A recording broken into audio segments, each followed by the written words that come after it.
खुश रहने का रहस्य क्या है? हम लाइफ में खुश कैसे रहें? एक छोटी सी कहानी से आपको हम बताते हैं खुश रहने का कारण। एक राजेश एक बहुत बड़ा व्यापारी था। उसके पास सब कुछ था। बंगला था, घर था, गाड़ी था, पैसा था, नौकर चाकर थे। लेकिन उसके पास सुकून नहीं था। वो खुश नहीं था। वो हमेशा बेचैन रहता था, हमेशा दुखी रहता था। सब कुछ होने के बावजूद वो दुखी रहता था। एक दिन उसने एक संत के बारे में सुना कहीं, जो कि खुश रहने के कला को सिखाते हैं। तो उसने एक दिन तय किया कि हम जाएंगे उस संत बाबा के पास में और हम खुश रहने का कला सीखेंगे। हमको भी खुश रहना है लाइफ में। हम बहुत दुखी रहते हैं। तो उसने गए, वो सामने के एक जंगल में उसका एक झोपड़ी था, वहां रहते थे। वहां गए, उनसे मिले कि बाबा, हे बाबा, मेरे को खुश रहना है, बहुत बहुत दुखी रहते हैं, मेरे को बताइए हम कैसे खुश रहें। तो संत ने उसे हंसकर हंसते हुए कहा, क्या तुम सही में खुश रहना चाहते हो? अगर सही में खुश रहना चाहते हो तो सामने एक गरीबों की बस्ती है, वहां तुम जाओ और एक सबसे गरीब आदमी के पास मिलो। उससे पूछो, उसे उसको देखो, वो कैसे खुश रहता है। उसके बाद फिर तुम मेरे से सवाल करना। राजेश को ये सवाल जो था संत का, बड़ी अजीब लगा सुन के कि उसके पास जाने से मेरे को क्या फायदा होगा। हम आए थे बाबा से पूछने, उससे पता करने की कैसे खुश रहें। वो बस्ती में भेज रहे हैं, गरीबों के पास भेज रहे हैं। उसको अजीब लगा, लेकिन संत बाबा थे तो उसको ज्यादा क्वेश्चन नहीं किया, उनके बात को माने और चले गए। वो जाने के बाद में वहां पे एक गरीब आदमी से वो मुलाकात की, वो मिले उससे, उसको देखे, उससे बात किए। वो गरीब आदमी को देखे, फटे टूटे कपड़े पहने हैं और दिन भर काम करता,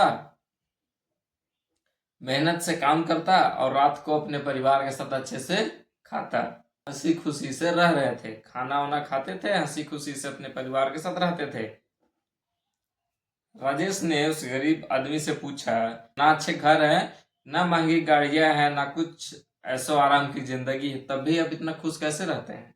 उस गरीब आदमी ने हंसते हुए कहा, साहब, मेरे पास सबसे बड़ी दौलत है और वो है संतोष। जो कुछ भी कमाता हूँ उसमें मैं खुश रहता हूँ। जरूरत से ज्यादा पाने की चिंता नहीं करता हूँ। जितना मुझसे होता है मैं उतना कमाता हूँ और अपने परिवार के साथ हंसी खुशी रहता हूँ।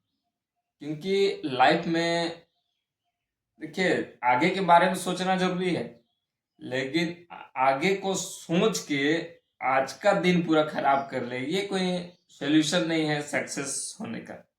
अगर आप ही लाइफ में अगर दुखी रहते हैं तो थोड़ा सा, मतलब ज्यादा पाने का लालच जो होता है ना, वो मन से हटा दीजिए। जितना आप कमा रहे हैं उसमें खुश रहिए। और आगे के बारे में सोचना जरूरी है, क्योंकि अगर फ्यूचर के बारे में नहीं सोचिएगा तो आगे कैसे बढ़िएगा। लेकिन उसको फ्यूचर के बारे में सोचने के लिए आज को पूरा खत्म कर दे जिंदगी टेंशन से, ये कोई सोल्यूशन नहीं है। इसीलिए हमेशा खुश रहें, हैप्पी रहें। जो भी काम करते हैं आप, जितना भी कमाते हैं, उसमें कोशिश करिए खुश रहने का। क्योंकि लाइफ में जितना खुश रहिएगा उतना आपका आपके साथ अच्छा होने लगेगा। अगर आप मान लीजिए 80% आज को दीजिए, 20% आप कल के लिए सोचिए, उससे लाइफ आपका जो है ना, बैलेंस में चलेगा। परिवार के साथ हंसी खुशी आराम से रहिएगा। उस कहानी में राजेश को यह बात समझ में आ गया, असली खुशी धन दौलत से नहीं मिलती है। असली खुशी धन दौलत से नहीं मिलती है। उसने संत के पास गया और हंसते हुए वो बताया कि बाबा, अब मैं हमेशा खुश रहूंगा, मुझे खुश रहने का रहस्य पता चल गया है, बोल के अपने घर को चला गया। तो आप भी खुश रहिए हमेशा लाइफ में, टेंशन मत लीजिए। वीडियो अच्छा लगे तो प्लीज एक लाइक करें।